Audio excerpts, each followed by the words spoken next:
మాజీ డీఎస్పీ ప్రణీత్ రావు కేసులో తవ్వే కొద్దీ సంచలన విషయాలు వెలుగులోకి వస్తున్నాయి.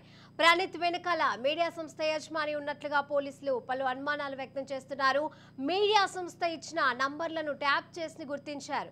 ఇక మీడియా సంస్థ యజమాని దగ్గర ఒక సర్వర్ పెట్టినట్లుగా అనుమానిస్తున్నారు. వరంగల్తో పాటు సిరిసిల్లలో సర్వర్లను ఏర్పాట్లు చేసినట్లుగా గుర్తించారు. ఓ బీఆర్ఎస్ కీలక నేత ఆదేశాలతోనే సర్వర్లను ఏర్పాటు చేసినట్లుగా భావిస్తున్నారు. ట్యాపింగ్ డివైస్ ను ధ్వంసం చేసి హార్డ్ డిస్క్ ను పగలగొట్టేశారని విచారణలో వెల్లడైంది.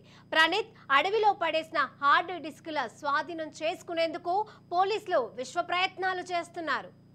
మాజీ డీఎస్పీ ప్రణీత్ రావు కేసులో తవ్వే కొద్దీ సంచలన విషయాలు వెలుగులోకి వస్తున్నాయి.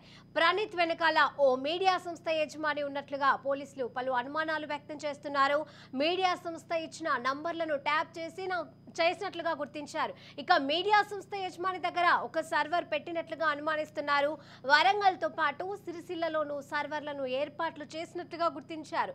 ఓ బీఆర్ఎస్ కీలక నేత ఆదేశాలతోనే ఈ సర్వర్లను ఏర్పాట్లు చేసినట్లుగా భావిస్తున్నారు.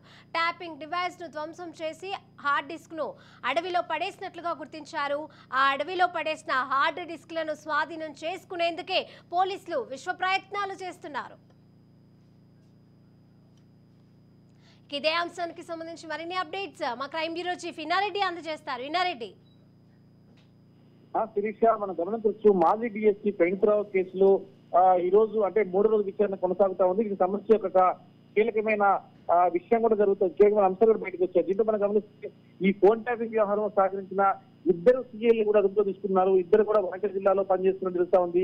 ఈయన ఫోన్ ట్యాపింగ్ వ్యవహారం జరిగినప్పుడు ఇద్దరు సీఐలు కూడా చాలా కీలకంగా వ్యవహరించారని చెప్పి తెలుస్తా ఉంది. అయితే ఎప్పుడైతే ప్రణీత్ రావు 3వ రోజు విచారణ జరుగుతున్న క్రమంలో వెళ్లి చూసిన అంశాల ఆధారంగా ఇద్దరిని అరెస్ట్ చేసి ఇద్దరిని కూడా రహస్య ప్రదేశానికి తరలించి ప్రణీత్ రావుతో ఉన్న లింక్ ప్రశ్నలతో తెలుస్తా ఉంది.